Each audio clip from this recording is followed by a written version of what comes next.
Hey everybody, thanks for tuning in. I wanted to kind of just jump right into what I was referencing in my earlier videos, which is what we think are potentially gifts left by Sasquatch in the form of bones. So just a little bit of a history on this. We've been having this happen for several years. Kind of early on, my theory was that perhaps because we have a cattle dog and the dog barks at the deer, that the deer might potentially be pushed into the uplands, making it easier for the Sasquatch to catch them.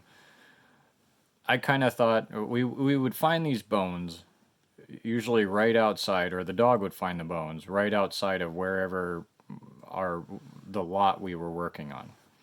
And we've only got a couple of them, but basically I'd be there working, and all of a sudden the dog would come up with a fresh deer bone that had all the flesh stripped off. Once in a while there'd be some marrow left on it, which you'd kind of go, okay, well, what leaves the marrow sticking out? You know, breaks the bone and leaves the marrow. That didn't really make much sense, but the pattern was always that. And usually they were leg bones, but once in a while, like one time, a couple times, she did find skulls. One time it was so fresh it still had brains in it, which was entertaining to see her consume that. But so for a long time, several years, I thought that something was leaving bones right on the perimeter of our sites as presents for the dog.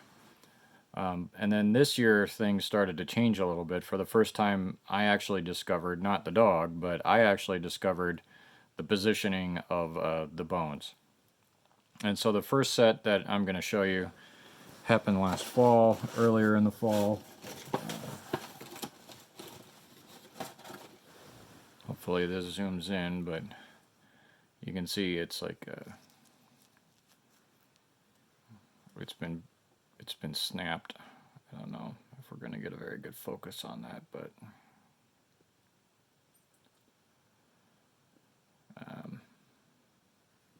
you can kind of see how it left the marrow in there, which is really weird. So these ones were essentially left right in front of well, there's several other smaller ones in there, but there were two sites on this first one that happened. One was up on the lot next to one of our vehicles here, where all of a sudden here's just this, you know, it was one or two bones that were there, stripped out, like I say. And then the other site was further down in one of our camping areas, further down the hill. And I'll make a bit of a video of this. There's an area we call Mossy Camp where we've taken moss off the trees and put it down, and so people will pitch their tent there, and it's really nice. You're right by the stream, and you're sleeping on moss, and the stream is trickling, and it's a wonderful place. But something left almost like a trail leading up to Mossy Camp, and then at Mossy Camp I found more bones, like let's see, like this one. And that one was, I mean, it was like really fresh still when I found this. And I kind of thought, well, maybe it's just raccoons, something like that. I'm not gonna, I definitely, I'll say this up front, I definitely do not assume everything is Sasquatch all the time. In fact, a lot of what the Patreon and the YouTube is going to be is me trying to figure out what else it could be, because that's part of, I guess, the interesting part of this whole phenomenon. If it's not a Bigfoot, if it's not this, if it's not that, you know, going through what it could be. But so we have the first thing that happened was I find these bones up here by a vehicle, and then I'm down just checking out other stuff, and I start seeing these deer parts in front of Mossy Camp, and then I walk to Mossy Camp and I find other deer parts, and I'm like, that's really weird. And again, I thought, well, maybe it's just a raccoon because sometimes they'll wash their food and whatever. But the dog didn't find the carcass this time. Like, she was all around in that area, and normally if there's a carcass that close, she's gonna find it. I mean, she's good at that. That's part of her job out here. And she didn't find a carcass. So then I'm left with, well, something transported these bones. and put them not only way up on top here next to a vehicle, but something also transported bones and put them down. And in fact, that's kind of where the scarp comes out. You'll see that in a different video. But and so that was kind of like, how did they get there? It, it's difficult for me to understand. You know, mostly what we've got here is raccoons and deer. Once in a while, we got a possum or porcupine, but you know, okay, so that happened, and then I come back. I get here late one morning, night, whatever you want to say, and I get out of my vehicle and I'm walking to the trailer, and I see these, and these are left essentially just right out where I get out of my vehicle, just like this. Oh, that wasn't on there. Completely stripped. What appear to be deer leg bones. These ones didn't have any kind of noticeable marrow sticking out or anything, but these were essentially left in front of my door. And when I discovered this in the middle of the night, it was so freaky.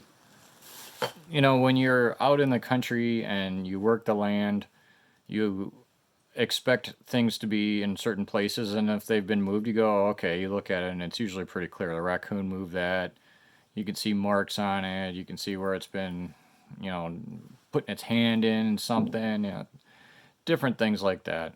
And when it comes to these bones, like I say, it was one thing when the dog would find them kind of on the perimeter of where I was working, because then it was a little bit, well, and when they were smaller, because a lot of times they were smaller, be like, okay, it could be this, it could be a bird, you know. I mean, we've got bald eagles around here, we got all kinds of different things.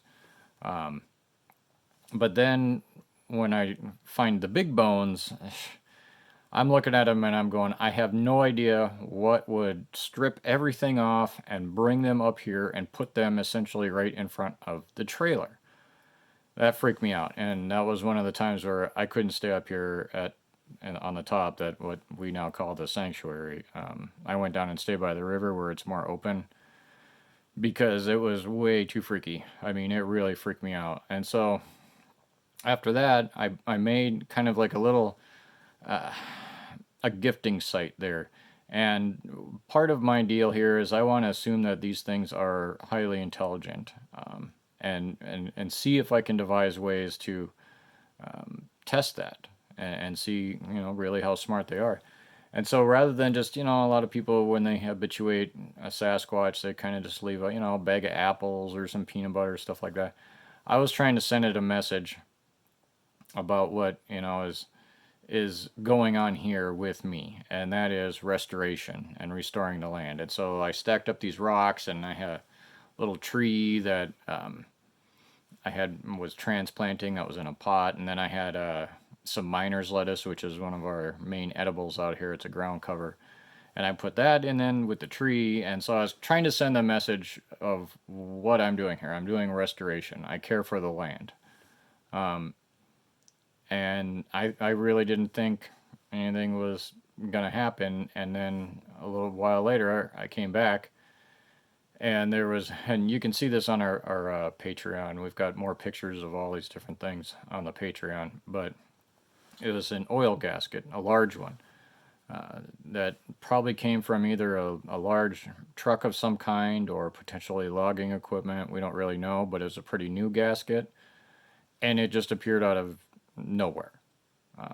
That was really freaky. So to go from, I find bones here, and that was weird, but still potentially, I guess, could have been maybe a raccoon or something.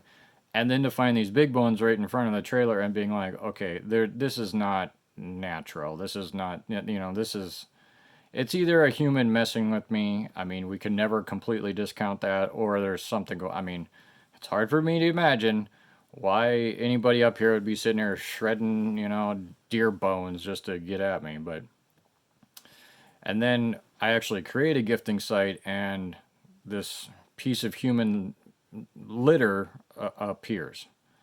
And that was really weird. And so that's kind of just an intro into the bone deal. There's other kind of interesting things that go along with that, but that's kind of a lot of what, I guess, as far as the evidence that we've got of any kind out here, that would probably be right now some of the most dramatic, is that we keep finding these things. And some people just roll their eyes and they throw, oh, well, it could be this or that or something else. But when it happens to you and you find this stuff in the middle of the night, and you're pretty accustomed to where everything is and where it was the last time you were here, and then all of that, it becomes very personal, and kind of scary, because it also, you realize, like, these things, they're not dumb. They know exactly where I parked the vehicle. They know where I'm getting out of the vehicle. And I've certainly had other experiences that definitely they know what I'm doing, which means they're watching me. And so when you start realizing that's the type of thing where, okay, I'm not staying up here alone tonight. I'm going down to a different part of the property where it's not quite so creepy, because it definitely, when stuff like that happens, and yeah, they probably are, long gone by the time I come and find it or whatever, but at the same time, it feels personal that they're observing you. And so this is just kind of goes along with my whole discussion about them as a kleptoparasite and their tactics and skills that they use to exploit food sources, such as, we've got a lot of deer that we don't hunt down here in the lowlands, and the deer are basically just living off of all of our shrubs and everything that we've got down here. And they come in and they know exactly what to do, and apparently they're letting me know, and so we understand that, and that's part of what we're trying to do as far as building this relationship that's a little bit beyond just leaving them, say, like I say, like a bag of apples or something. Like, we're trying to get them to understand what we're doing here, and form this sort of relationship with them, and just see where that goes. But okay, well, thanks for tuning in.